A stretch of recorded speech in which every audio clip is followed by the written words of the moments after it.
A reforma do ensino médio tem trazido discussões acaloradas sobre o assunto. De um lado, professores e estudantes que são contra desde a sua aplicação. De outro, empresários e políticos que defendem que ela estava completamente certa desde a sua aplicação. Qual será que está falando a verdade? Qual será que faz mais sentido? Será que o sentido de aprendizagem está em pauta entre os empresários e esses políticos? Sabe não? Então vem comigo que a resposta está na história.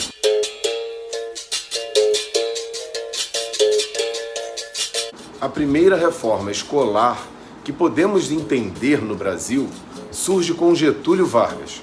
O ministro da Educação, Gustavo Capanema, tinha como objetivo erradicar o analfabetismo do Brasil. Isso lá atrás, em 1930.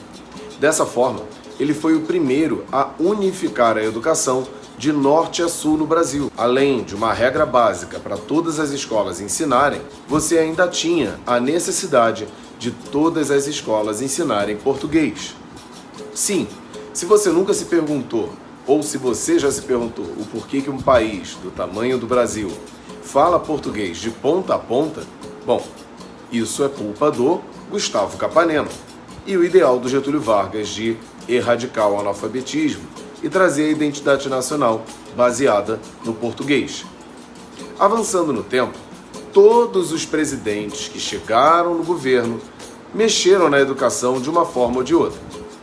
Na época dos militares, houve uma modificação para você priorizar português e matemática. Bom, a ideia era bem boa: tirar o analfabetismo do Brasil, garantindo que todos tenham acesso a trabalho posteriormente, visto que alfabetizado e com o ensino médio concluído, você pode se gabaritar para algum trabalho. A questão toda é que nada disso era obrigatório. Somente com Fernando Henrique Cardoso é que nós tornamos o ensino fundamental, veja bem, o ensino de 0 a 10 anos de idade obrigatório no país. Até então, se um pai ou uma mãe não quisessem pôr o filho para estudar, estava tudo bem. Até então, se uma criança não quisesse estudar, estava tudo bem. Do governo Lula em diante, a coisa muda de figura. O ensino fundamental e o ensino médio passam a ser obrigação dos pais, portanto, essa ideia de pai ou mãe tirar o filho da escola para qualquer motivo que seja, não existe mais. E o Lula ainda criou um incentivo financeiro para famílias de baixa renda manterem os seus filhos na escola.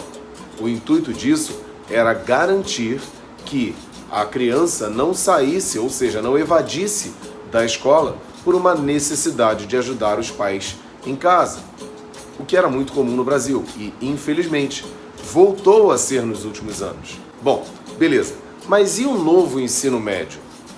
Vamos lá. Depois da ditadura civil-militar, uma modificação já havia sido feita, mas foi com o surgimento do Enem e a aplicação do Enem para acesso a todas as universidades públicas, federais, foi com essa aplicação que o Enem fez o ensino médio mudar. Por quê? A abordagem do Enem era muito mais contextualizada, era uma cobrança um pouco mais leve em física, matemática e química, priorizando sim o português, a redação e os estudos ditos de humanas e biológicas, história, geografia, sociologia, filosofia e biologia. O ensino médio passou a abordar temas mais sensíveis à nossa sociedade, que construíram o Brasil e que ainda eram tabus, como o racismo, o feminismo, que entrou em pauta, identidade de gênero também. Isso tudo fez com que nós, professores, tivéssemos que mudar a forma de dar aula. Eu, como professor de história, tive um ensino básico um tanto quanto ainda arcaico, ainda ligado a datas, nomes, apesar de meus professores fazerem abordagens mais profundas, mais complexas.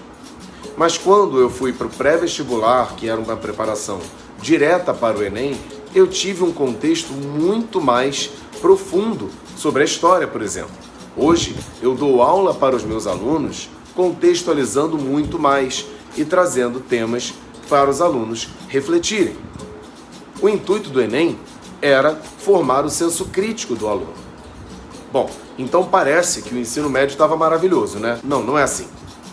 A verdade é que precisava de reformulações. Muitas coisas eram ensinadas de maneira muito aprofundadas, sem a menor necessidade, seja em português, seja em matemática, seja em física ou até mesmo em história. De fato, o ensino médio precisava de uma reformulação, até para a introdução de coisas mais atuais, como, por exemplo, no ensino da história, o estudo de África, que nunca foi feito. A grande questão é que o ensino médio vem aprovado pelo presidente da época, de 2017, Michel Temer, que, com a base da Escola Sem Partido, assinou uma MP, ou seja, uma medida provisória, fazendo com que o ensino médio passasse por uma mudança no prazo de aplicação para os próximos anos, que se concluiria em 2024. O problema é que esse novo ensino médio trouxe conceitos como a ideia de fazer o estudante estar ligado às novas tendências mundiais na sociedade e no trabalho. Bom, a ideologia seria linda. O problema é que as matérias tradicionais tiveram suas cargas reduzidas. As matérias adicionais ganharam mais espaço. Cerca de 60% é de matérias tradicionais e 40% dessas matérias que são de aprofundamento de sociedades ou trabalho. E com isso, aumentou-se também a quantidade de horas que o aluno ficaria na escola. Bom, começamos o primeiro problema. A maioria dos colégios, principalmente os públicos, não tem estrutura para fazer com que o estudante fique o dia todo na escola ou mais tempo aprendendo mais matérias. Primeiro, não tem professores para isso tudo. Segundo, muitas vezes não tem espaço, porque você tem outro turno que precisa começar. Por exemplo, alunos que estudam no turno da manhã não conseguem ficar no turno da tarde. Seria uma opção colocar os alunos online. O problema é que a maioria das escolas públicas não tem acesso à internet. Ou pior, os próprios alunos não têm acesso à internet. Então, como você faz isso? Segundo problema, essas matérias, além de não ter especialistas falando sobre elas, como se eu quero aprofundar uma discussão de economia, eu preciso talvez de no mínimo, um professor de matemática bem preparado para isso. Mas muitas vezes não temos. O principal problema é que as matérias, sejam tradicionais ou essas inovações, ficaram a cargo dos estados definirem como seria. Isto é, tem escola ensinando história de uma maneira diferente, por exemplo, no Rio Grande do Sul, ensinando diferente do que se ensina no Ceará.